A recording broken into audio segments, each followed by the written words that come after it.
तो देखो, अगर आपके घर में दूसरी कोई गाड़ी नहीं है, मतलब स्कूटी नहीं है या फिर वो सिंगल सीट वाली कोई भी गाड़ी नहीं है, तो इस गाड़ी को लेने से पहले आप 10 बार सोचना भाई। तो कैसे हो यार सब लोग? उम्मीद करते हैं सब बढ़िया ही होगे भाई। तो आज का जो टॉपिक है ना, वो बहुत ही हेल्पफुल साबित होगा। हेल्पफुल इसलिए साबित होगा भाई, क्योंकि अगर आप R15 वर्जन 4 में थोड़ी सी भी इंटरेस्टेड हो ना, अगर इस बाइक को लेने की सोच रहे हो ना, तो इस वीडियो को पूरा देखो। पूरा इसलिए देखो भाई, क्योंकि आज हम बात करेंगे भाई ये गाड़ी हमारे इमरजेंसी में कितनी काम आ सकती है। इमरजेंसी मीन्स अगर हमारी मम्मी को कभी कोई दिक्कत होती है, या फिर हमारे फैमिली में किसी लेडीज़ को बैठा के इस गाड़ी पे किसी को ले जाना पड़े, मीन्स कभी इमरजेंसी अगर कोई कंडीशन आती है, तो अगर उसको बैठा के ले जाना पड़े, तो ये गाड़ी क्या कंफर्टेबल रहेगी या नहीं रहेगी। तो भाई आज की वीडियो में इसी टॉपिक पे बात करेंगे कि ये जो बाइक है ना, वो हमारी महिलाओं के लिए कितनी सुरक्षित है और कितनी कंफर्टेबल होगी। अगर हम किसी को बैठाते हैं इस पे, तो क्या वो राइड करने के बाद उन्हें कोई पेन होने वाला है या नहीं होने वाला है। तो इसी सब चीज़ों के बारे में बात करेंगे, तो बस वीडियो के अंत तक बने रहें। और भाई अगर इस चैनल पे आप नए हो तो पहले चैनल को सब्सक्राइब करो।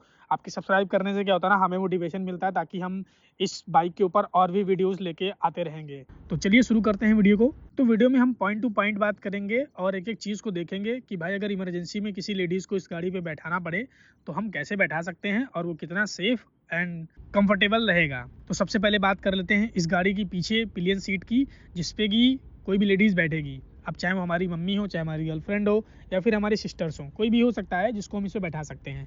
तो इस वीडियो में समझने के लिए हमने क्या किया है कि आपको 3 कैटेगरीज में कैटेगराइज कर लिया। एक तो भाई एज फैक्टर, दूसरा कि मम्मी सूट पहनती हैं, साड़ी पहनती हैं, एंड तीसरा कि क्या वो इस गाड़ी पे लंबे समय तक बैठ सकती हैं। मीन्स हमारी मम्मी की हेल्थ जो है ना, वो कितनी अच्छी है और कितनी मतलब हेल्थ से रिलेटेड कोई इशू तो नहीं मम्मी को।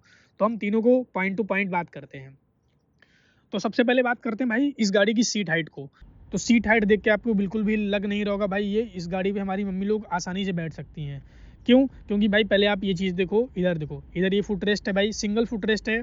जैसे मम्मी लोग क्या होती है ना, अगर इस पे पैर रख के दोनों तरफ पैर बाहर से निकाल के बैठेंगी, तो थोड़ा सा ये ऑड भी हो जाएगा। और मे भी हो सकता है जब एक इस वाले फुट रेस्ट पे पैर रख के जब ऐसे चढ़ेंगी ना, तो मम्मी का जो पूरा वेट है, ठीक है, अब मम्मी का वेट अगर वो 70 किलो से ऊपर है, ठीक है, एंड 70 किलो से लगभग अगर हैं, तो भाई जो पूरा बॉडी का वेट है वो इसी वाले फुट रेस्ट पे आ जाएगा।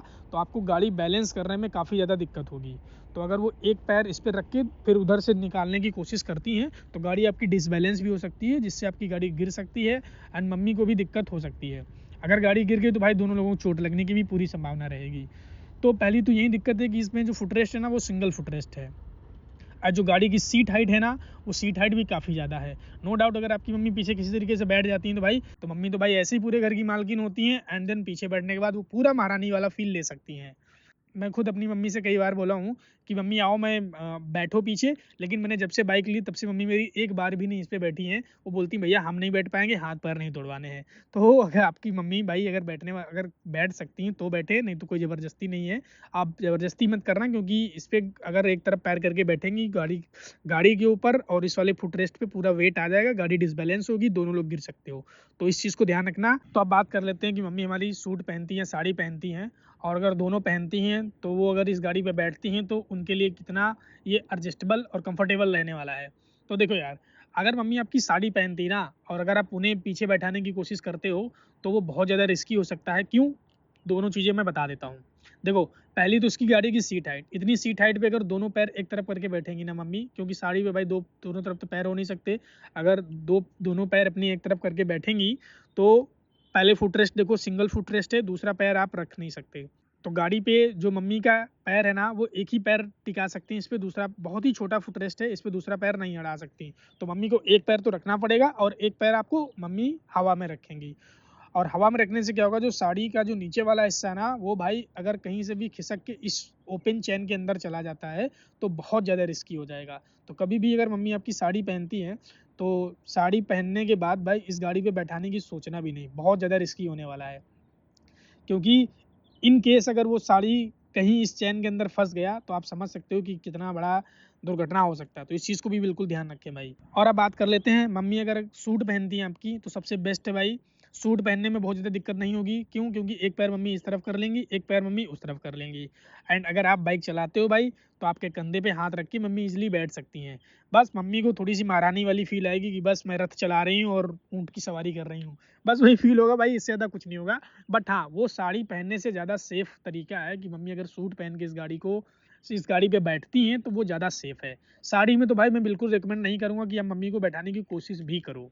और अब बात कर लेते हैं भाई मम्मी की एज के हिसाब से। देखो, अगर मम्मी की एज अगर आपकी एज अभी करंट टाइम में 20 से 25 साल की है ना, तो आपकी मम्मी की जो एज होगी भाई वो 40 प्लस ही होगी।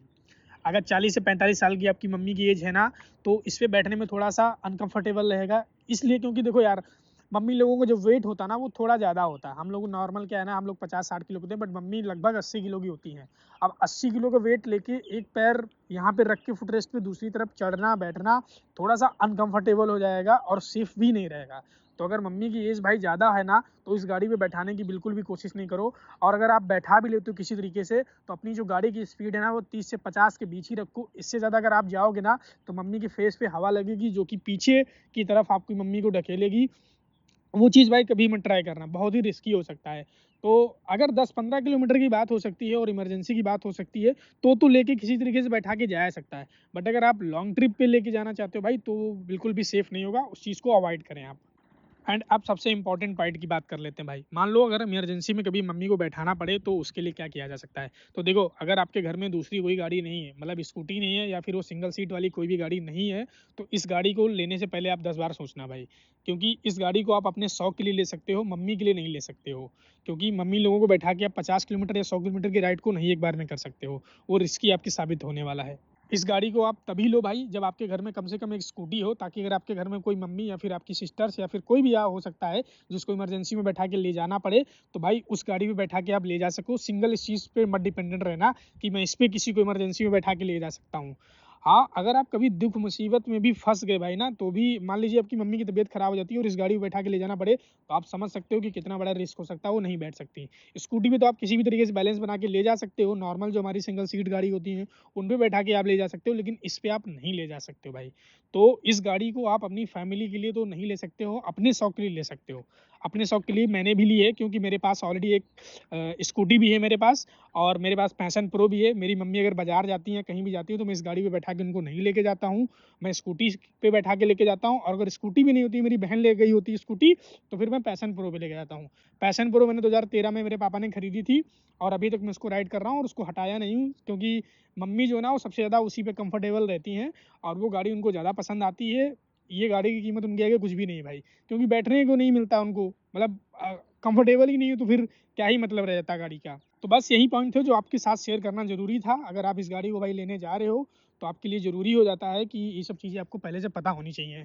तो बस यार, आज की वीडियो में इतना ही। उम्मीद करते हैं आपको वीडियो पसंद आया होगा। अगर आपको वीडियो पसंद आया तो भाई चैनल को सब्सक्राइब करो और वीडियो को लाइक करो। और हाँ, अगर आपके दोस्त यार, अड़ोसी-पड़ोसी में कोई भी बंदा इस बाइक को परचेस करने की सोच रहा है या लेने जा रहा है भाई, तो उस बंदे को वीडियो ज़रूर फॉरवर्ड करो, ताकि उसको इन सब चीज़ों से अवेयर हो सके कि आपकी फैमिली में जो आपकी लेडीज़ हैं, उनके लिए बाइक कितनी कंफर्टेबल साबित होगी। तो बस तब तक के लिए बस इतना ही। मिलते हैं फिर किसी वीडियो में, तब तक के लिए हैप्पी राइड, सेफ राइड।